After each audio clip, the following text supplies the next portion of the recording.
चलिए बढ़ते हैं आगे। एक रिजॉर्ट के रूम नंबर 5 में एक लड़की की बिस्तर पर लाश मिलती है। जिस रूम में वो अपने दोस्त के साथ आई थी, पुलिस की माने तो लड़की का कत्ल हुआ है, लेकिन कत्ल की ये गुत्थी सुलझने के बजाय उलझती जा रही है। पहली गुत्थी मृतका के मरने के बाद भी कोई उसके इंस्टाग्राम आईडी से पोस्ट कर रहा था। दूसरी गुत्थी, मृतका की 3 आईडी मिली जिसमें फोटो मृतका का ही था, लेकिन तीनों आईडी पर अलग अलग लड़कियों का नाम था। आखिर ये पहेली क्या है? और सबसे बड़ा सवाल ये कि लड़की के साथ आया वो लड़का कहां गायब हो गया?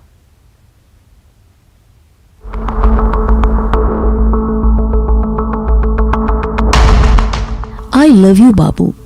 We will meet in heaven, Babu. Sorry, Babu.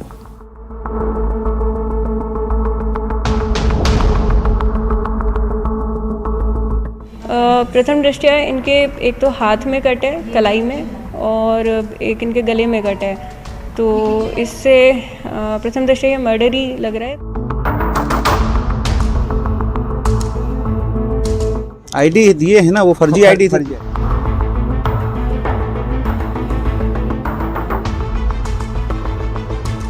Resort में लड़की का मर्डर।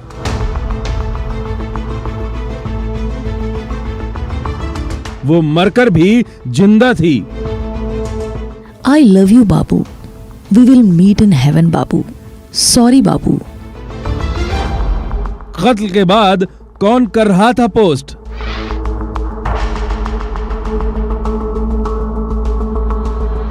एक लड़की, 3 नाम, शक्ल एक, पहचान अनेक। रूम नंबर 5 की खौफनाक मिस्ट्री। इस पोस्ट को सुनिए और पढ़िए जरा, जिसमें वक्त तो नहीं लिखा गया, लेकिन एक दिन पहले ये पोस्ट इंस्टाग्राम पर पोस्ट की गई थी। I love you, Babu. We will meet in heaven, Babu. Sorry, Babu. इस पोस्ट का पोस्टमार्टम बाद में करेंगे, लेकिन इससे पहले जबलपुर के तिलवारा थाना इलाके के मेखला रिसोर्ट में फिर से चलते हैं।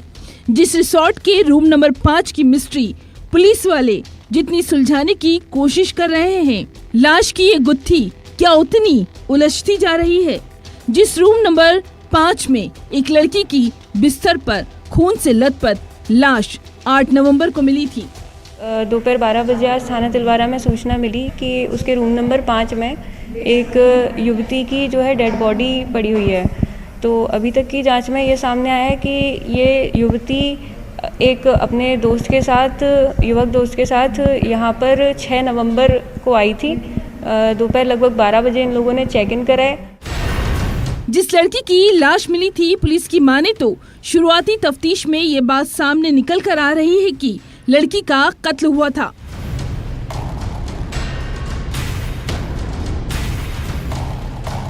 तो फिर से उसी पोस्ट को दिखाते हैं जो एक दिन पहले यानी 8 नवंबर को पोस्ट किया गया है।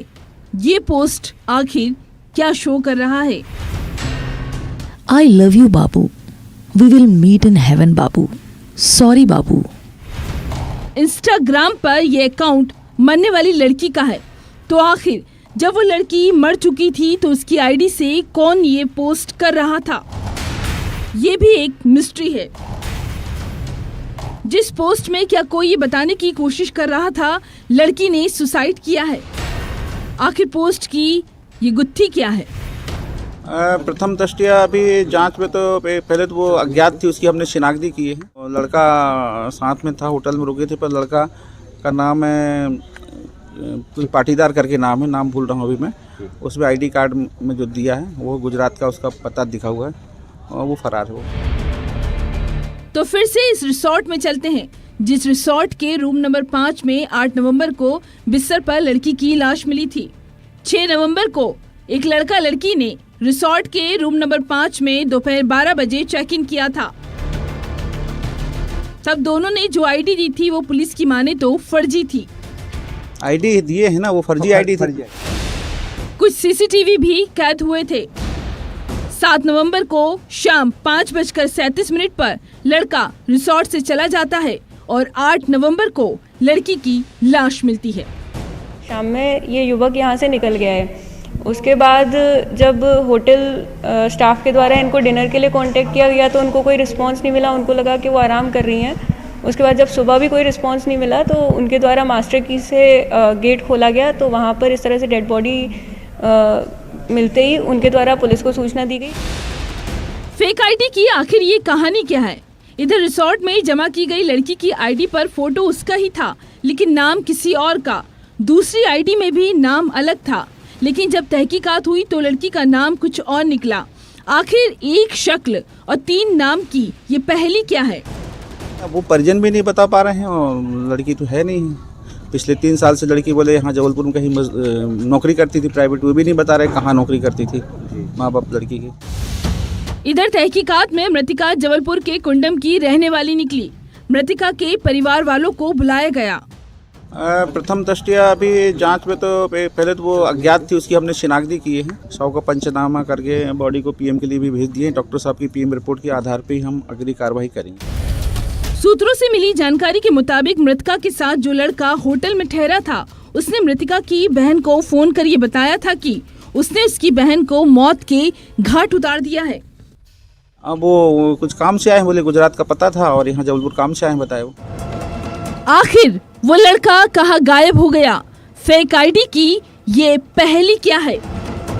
मृतिका के इंस्टाग्राम आईडी से पोस्ट करने वाला वो कौन है? जबलपुर से प्रतीक अवस्थी के साथ bureau report, news 18 Madhya Pradesh Chhattisgarh. 7 बहनों के इकलौते भाई का कत्ल हो जाता है, जो कई सपने लेकर एक शहर से दूसरे शहर आया था। बी फार्मा का स्टूडेंट था, उसकी किसी से कोई दुश्मनी नहीं थी, जो बस किसी को बचाने जाता है और फिर खामोश हो जाता है। इस वारदात के पीछे की वजह थी गर्लफ्रेंड, फ्रेंडशिप, बवाल और कत्ल।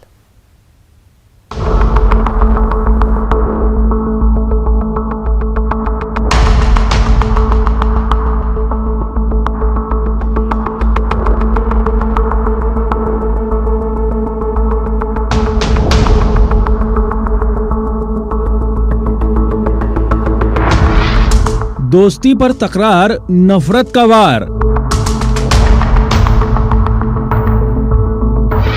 वो बचाने आया और खामोश हो गया। 7 बहनों का इकलौता भाई था वो। क्यों बुझा एक घर का चिराग?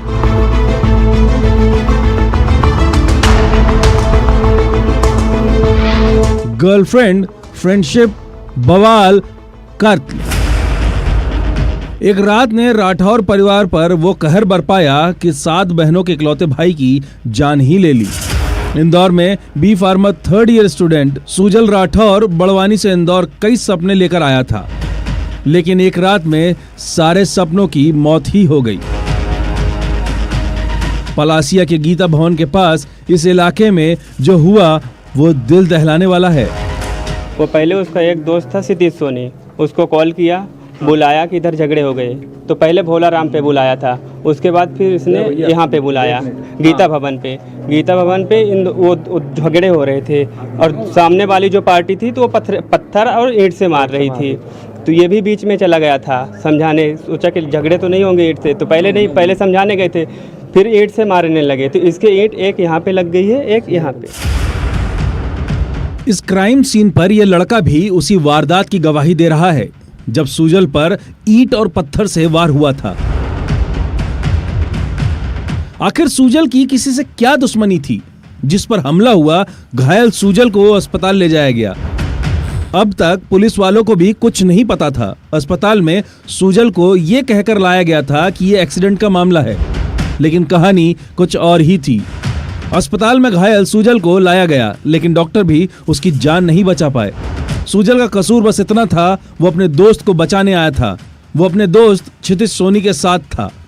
क्षितिज सोनी नाम का लड़का है और इसमें इसका जो है राजदीप बंसारे, इसके साथ विवाद हो गया था। किसी लड़की को लेकर इनका आपस में दोस्ती को लेकर विवाद हुआ।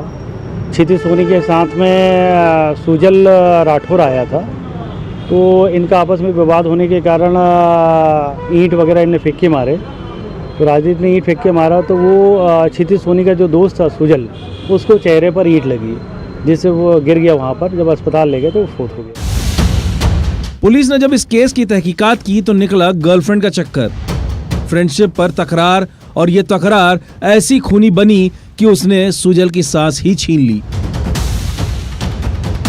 दरअसल सुजल के दोस्त क्षितिज सोनी का राजदीप नाम के एक लड़के से विवाद हुआ था। विवाद था गर्लफ्रेंड से दोस्ती का। राजदीप की गर्लफ्रेंड से क्षितिज की दोस्ती बढ़ रही थी और ये दोस्ती राजदीप को खल रही थी। इसी बात को लेकर बवाल मचा। ये बी फार्मा में पढ़ता था मेडिकल कॉलेज में, अपने दोस्तों के साथ में देवर्स बेकरी के पास आया था। वहीं पे ये घटना घटित हुई है और किसी उसका दोस्त का किसी लड़की के साथ प्रेम संबंध थे, उसी को लेके झगड़ा हुआ। वो अपने दोस्त को बचाने के लिए आया, ऐसा उसके साथी दोस्त ने बताया है। पुलिस अभी प्रारंभिक है घटनाक्रम का, अभी इसकी तफ्तीश की जा रही है और तफ्तीश करके आगे की कार्रवाई की जाए। सुजल तो अपने दोस्त क्षितिज के साथ आया था, जिसका कोई कसूर था ही नहीं। एक बेकसूर को सजा मिली, जिसने एक घर की खुशियां ही छीन ली। इंदौर से विकास सिंह चौहान के साथ bureau report, news 18 Madhya Pradesh Chhattisgarh. 11 साल के बच्चे की वो गुमशुदगी जिसका खुलासा रोंगटे खड़े कर देने वाला है। जो बच्चा अपने मम्मी पापा से कहता है वो दूध लेकर आ ही रहा है, लेकिन फिर गायब हो जाता है। रोजाना वो उसी वक्त दूध लेने जाता था और अगले दिन बोरे में बंद मिलती है बच्चे की लाश। आखिर मासूम का हत्यारा कौन है?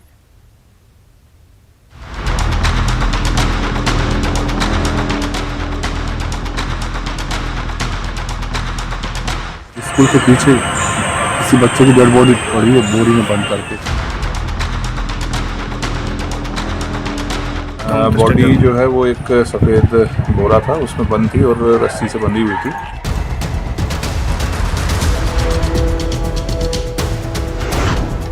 वो माँ का लाडला था।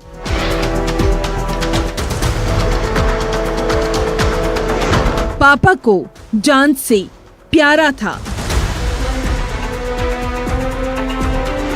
11 साल के बच्चे की गुमशुदगी।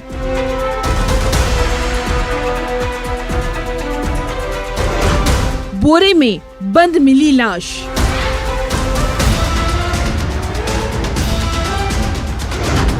मासूम का कातिल कौन? एक माँ के आंसू थमने का नाम नहीं ले रहे, जो किसी जिंदा लाश से कम नहीं। उस माँ के दर्द को भला लफ्जों में क्या बयां किया जा सकता है, जो अपने बेटे को नाश्ता कराती है और फिर बेटा खेलने के लिए जाता है, लेकिन फिर वो दोबारा नहीं लौटता। इस पिता का भी बुरा हाल है, जिसे बस यही लगा था बेटा तो बाहर दोस्तों के साथ खेल रहा होगा, इसलिए लेट हो गया। लेकिन आर्यन घर आया ही नहीं।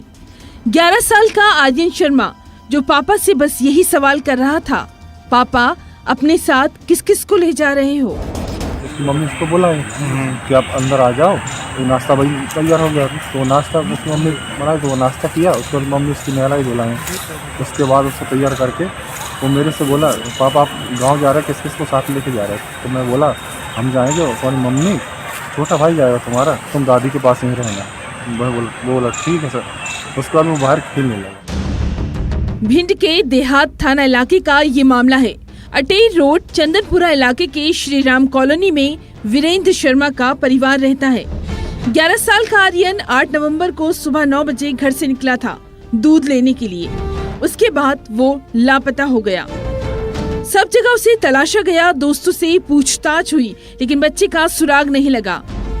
इधर रेलवे स्टेशन भी पास था, रेलवे स्टेशन पर भी उसे ढूंढा गया। सब जगह तलाशने के बाद भी गायब बच्चे का सुराग नहीं मिला। पुलिस भी लापता बच्चे की तलाश कर रही थी। आधा घंटा हो गया, 1 घंटा हो गया, आर्यन अभी तक नहीं आया।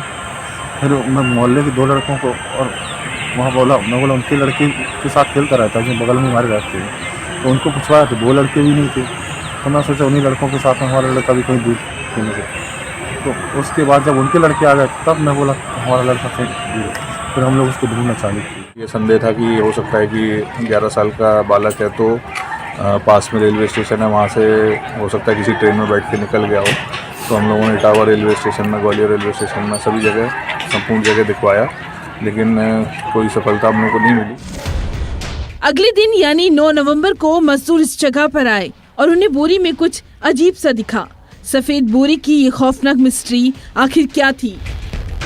क्या इस बोरी का कनेक्शन लापता बच्चे से था? और जैसे ही बोरा खुला सब सिहर उठे। 11 साल के बच्चे की लाश बोरे में बंद थी। स्कूल के बगल वाले प्लॉट पर ये लाश मिली। ये वो इलाका है जो बच्चे के घर से 70 से 80 मीटर की दूरी पर है।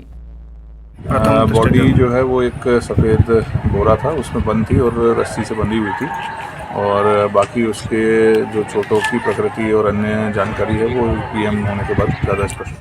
परिजनों ने किसी पे रंजिशन या कोई इस तरह की पुरानी झगड़े विवाद की कोई ऐसी कल शंका जाहिर नहीं की थी।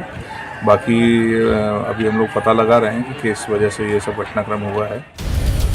लाश के हाथ पैर बंधे थे, गले पर निशान थे। आखिर किसने घोटा मासूम बच्चे का गला? एक और बात जो गौर करने लायक है, बच्चा रोजाना सुबह 9 बजे के करीब दूध लेने जाता था। उसके मामा दूध लेकर आते और उसे सड़क पर देकर चले जाते थे। तो क्या कोई बच्चे के आने जाने के वक्त पर गौर कर रहा था? लेकिन क्यों? परिवार की किसी से कोई रंजिश नहीं, तो मासूम की जान क्यों ली गई? आखिर मासूम का हत्यारा कौन? भिंड से अनिल शर्मा के साथ bureau report, news 18 Madhya Pradesh Chhattisgarh. और इसी के साथ इस बुलेटिन में फिलहाल इतना ही। नमस्कार।